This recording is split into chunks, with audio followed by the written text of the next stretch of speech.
Welcome, I'm joined today by political analyst and CivilNet contributor Tigran Grigoryan. We'll be discussing what should Armenia's red lines be with regards to the negotiation process with Azerbaijan and other related topics. So Tigran, thank you very much for your time. Thank you for having me. So to start off, the negotiation process between Armenia and Azerbaijan has restarted again. Many thought it had stalled in previous months. Prime Minister Nikol Pashinyan met with Azerbaijani President Ilham Aliyev, and the deputy prime ministers of both countries also met. But recently, there was a lot of speculation that Azerbaijani Foreign Minister Ceyhun Bayramov was supposed to meet Armenian Foreign Minister Arat Mirzoyan in Stockholm, but this didn't happen. Why do you think it didn't happen in the end? Well, it's quite obvious that Azerbaijan tries to hijack the OSCE Minsk Group format. It does everything to leave this format in the past, and Azerbaijan just found another excuse not to do that meeting. I think, well, the official explanation is that a delegation of Armenian parliamentarians visited Nagorno-Karabakh. That's why it is seen as a provocation in Baku, and that's why the foreign minister decided to cancel this meeting. But that is kind of ridiculous. I mean, parliamentarians have been visiting Nagorno-Karabakh and as Armenian officials as well since the end of the Second Karabakh War.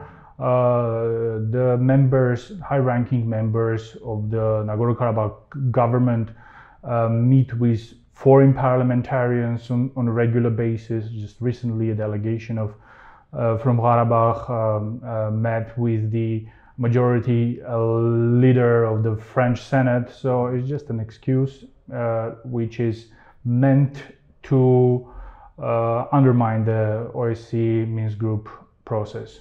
And as focus returned to the talks between Armenia and Azerbaijan, news came out that in Jardar in Nagorno-Karabakh, an Armenian civilian was killed by Azerbaijani forces. It's almost as if it's a strategy. What do you think Azerbaijan's game plan is when we hear about these sorts of events? Yeah, Azerbaijan has a specific strategy in Nagorno-Karabakh after the end of the hostilities last November. So the official line goes that we are ready to provide minority right protections.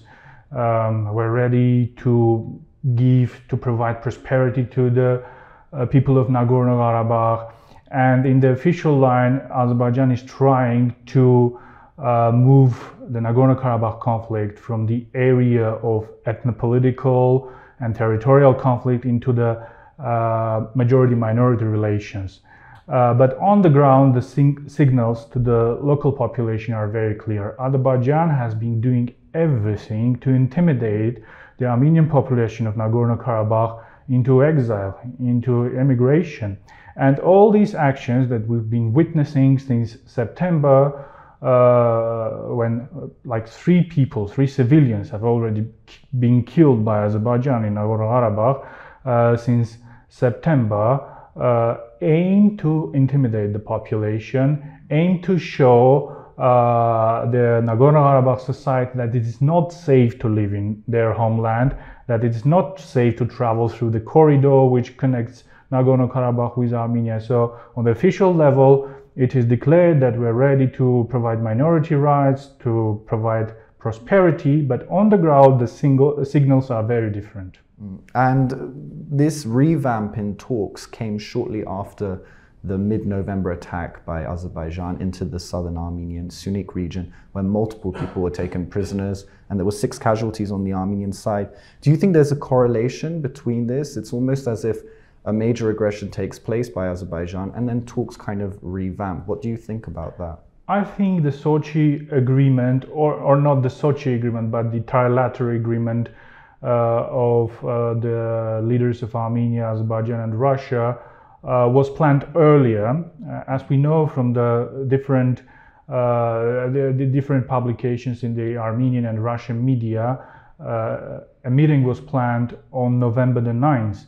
But as the Prime Minister said during his press conference, the November 9 date is a symbolic date for Armenia, and if I think the Armenian side didn't like the dating of that meeting.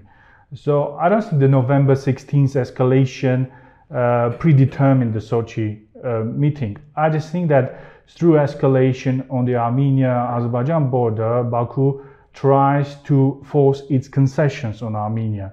The November 16th escalation aimed to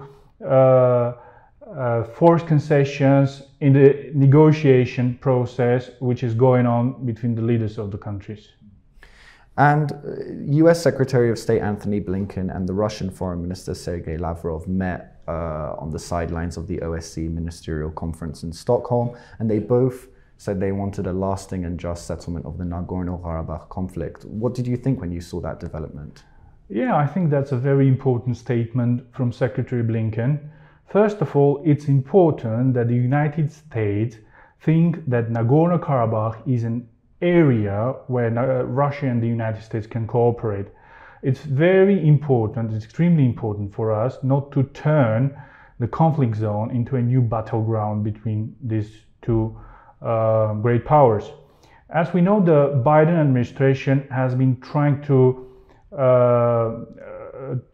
make more rational approach towards Russia, trying to manage confrontation in areas where it is not possible to avoid confrontation, and trying to find some areas, some spheres where cooperation is possible, like arms control, nuclear non-proliferation, and it's important that the Nagorno-Karabakh conflict is also in the area of cooperation. The second important thing in the Secretary Blinken statement is that the United States reiterated its position that the Nagorno-Karabakh conflict is not over. As we all know, Azerbaijan has been trying to persuade the international community that the conflict is over, that there is nothing to discuss, and so on. So a statement coming from the most powerful country of the world, the leading member of the international community, saying the conflict is not over and it still needs to be resolved, is very important. Another interesting aspect in Blinken's short statement about Karabakh was the wording. He used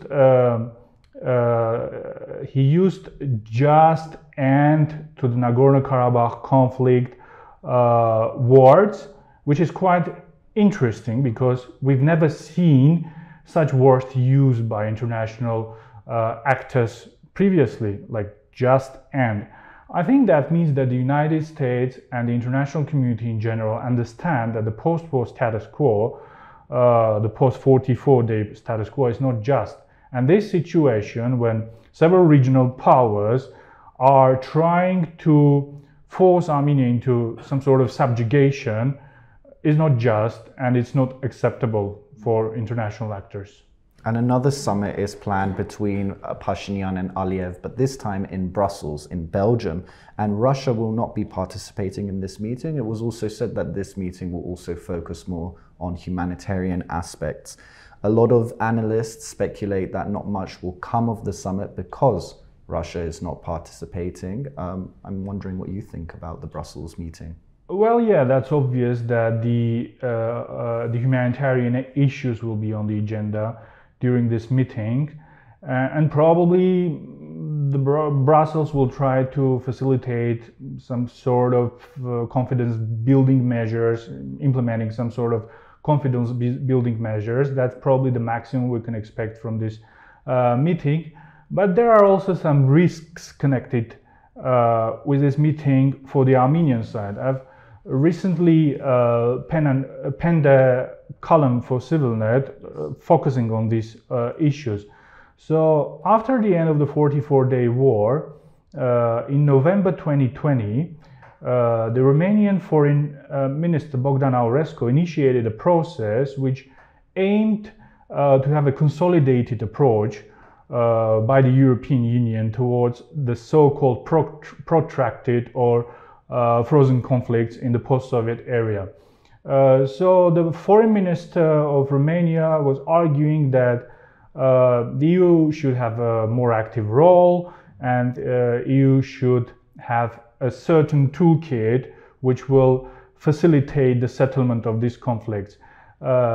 These discussions were followed by a letter signed by the Foreign Minister of Romania and 10 other European countries, mostly Eastern European and Central European countries, to the EU High Representatives for Foreign Affairs, Joseph Borrell.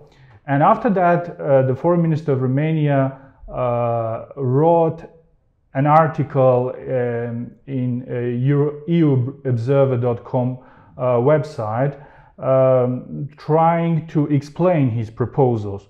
So I think this is quite dangerous for our case, because Nagorno-Karabakh has never been viewed in the same bundle as all the other protracted or frozen conflicts of the post-Soviet era.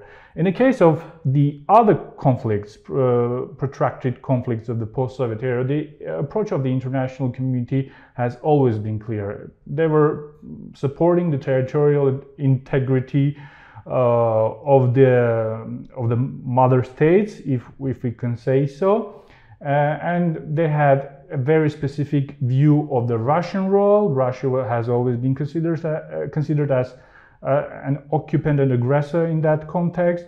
So putting the Nagorno-Karabakh conflict in that context is quite dangerous for us. And after all these deliberations inside the EU, a visit of 3 foreign ministers, EU foreign ministers, followed in June 2021. The foreign ministers of Romania, Austria, and Lithuania visited the region. And in the end of this trip, they held a press conference where a very interesting statement was said by the foreign minister of Romania about Armenia. He said that Armenia should concentrate on the democratic development and modernization of the country should become the new strategic aim of Armenia. The part of the sentence which wasn't voiced probably is that Armenia should de-emphasize its intention from the Nagorno-Karabakh conflict. So that's another danger of this process. So the Armenian delegation, the Prime Minister, all the other high-ranking officials meeting with their European counterparts should make it clear that Armenia's development and democratization is a priority, is a strategic goal for the government of the country, but the just resolution of the Nagorno-Karabakh conflict still remains as another important priority for this government. There are multiple facets to the negotiation process going on between Armenia and Azerbaijan. There's border demarcation, there's the opening up of regional transport communications, and there's Nagorno-Karabakh. The Prime Minister and the government have said that Karabakh should kind of remain separate from the rest of the negotiation processes going on. Do you think that's a good thing? Do you think that's a bad thing? I think there are certain dangers in the delimitation and demarcation process. If this process comes to an end and some sort of document is adopted and there is no mention of Nagorno-Karabakh's future status or the mechanisms of defining the future status, I think at least politically it would weaken the Armenian positions in future negotiations on the issue of the Nagorno-Karabakh conflict resolution, because it would be viewed by the international community that by recognizing the borders of Azerbaijan, Armenia also recognized Nagorno-Karabakh as part of Azerbaijan. So any future document on delimitation or demarcation should have a specific point where it is said that the Nagorno-Karabakh status issue has nothing to do with this process and will be defined in the future using different mechanisms and different principles, like the Madrid principles, for example. And in terms of the November 9th agreement, which ended the 2020 war, some believe that the Armenian side doesn't need to abide by it because of its unjust nature towards the Armenian side in this conflict. What do you think about that? Well, there are lots of things that we want and we don't want, but there is also the political reality, and the political reality in the region is quite grim for Armenia after the 44-day war. Armenia has no resources to to ignore the November the 9th or the January the 11th agreements. And these conversations are not realistic. Armenia cannot ignore all these statements. I think the Armenian government should do its best to get the maximum it can get from those statements, because we've seen that all the obligations which was put in that document, Armenia has implemented, has done all its obligations, and now it's Azerbaijan's turn. The issue of the prisoners of war, the issue of the deblocade of the regional communications, we see that Azerbaijan tries to refocus this process on just one road, one corridor, as they call it. Armenia is interested in opening all the regional communications which existed during the Soviet period. And I think on this issue, Armenia and Russia are on the same page. And I also want to ask, there is issues remain with regards to public discourse. There is a perception with a lot of people in Armenia that they are kind of being left in the dark with regards to what's being negotiated. But at the same time, the government is saying that certain things with regards to the negotiation process simply cannot be publicized because of the nature of these negotiations. What do you think about the information that's being provided to the public in this regard? Is it possible to have a balance between the two? Well, I think the government at least can have some sort of consultations with the expert community. I understand that it is impossible to publicize all the details of the negotiation process because that would greatly endanger the process itself, but probably it could be useful to have like closed door meetings with the expert community, with the media, with the journalist community, so we can understand what processes are going on and not just try to analyze using the open sources.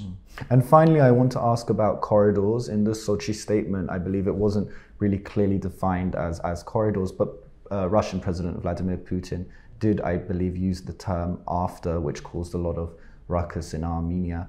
I'm wondering what you think about the issue of corridors going forward.